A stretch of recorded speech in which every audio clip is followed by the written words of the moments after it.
Tanpa pemberantasan korupsi yang sampai ke akarnya, tidak mungkin Indonesia mengalami kemajuan.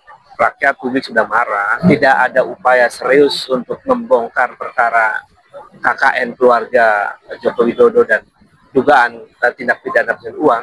Jangan salahkan rakyat memilih jalannya sendiri. Saya tidak punya harapan terlalu besar pada pemerintahan sekarang ya. Alasannya karena anaknya ada jadi wapres.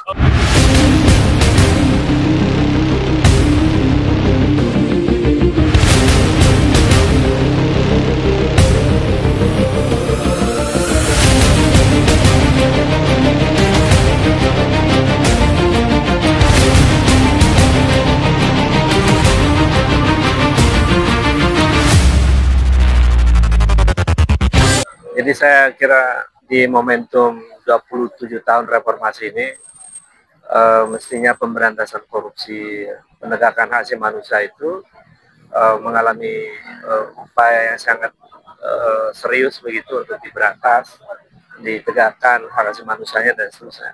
Saya melihat laporan-laporan dari masyarakat termasuk laporan saya itu masih mangkrak di KPK, dan saya berharap sebetulnya di momentum reformasi ini ada langkah yang serius untuk melanjutkan, untuk membongkar hal-hal yang terkait dengan praktek korupsi nepotisme pemerintahan sebelumnya, dan termasuk dugaan tindak pidana pencucian uang. Saya kira itu agenda penting ya untuk membuat Indonesia menjadi lebih baik. Tanpa pemberantasan korupsi yang sampai ke akarnya, tidak mungkin Indonesia mengalami kemajuan. Termasuk tanpa penegakan hak asasi manusia, tidak mungkin Indonesia mengalami kemajuan.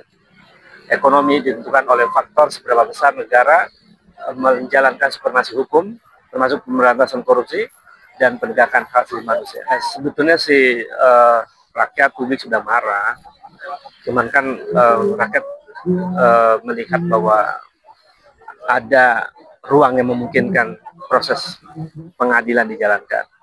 Jadi KPK dan lembaga penegak hukum mestinya serius untuk memberantas korupsi. Kalau dalam waktu bulan-bulan ke depan tidak ada upaya serius untuk membongkar perkara KKN keluarga Joko Widodo dan dugaan tindak pidana pencucian uang, maka jangan protes, jangan marah kalau rakyat justru akan bangkit melakukan perlawanan secara lebih luas.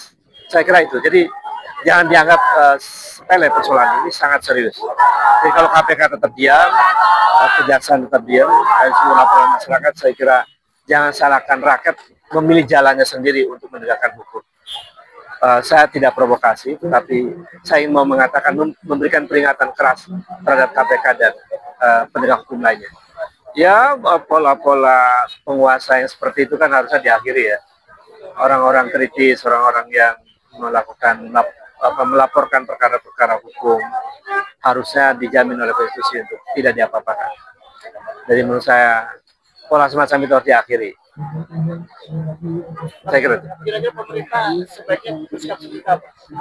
Ya tegas, saya tidak punya harapan terlalu besar pada pemerintahan sekarang ya. Agak berat soalnya. Alasannya karena anaknya ada jadi wapres. Oh gitu ya. Itu problem serius.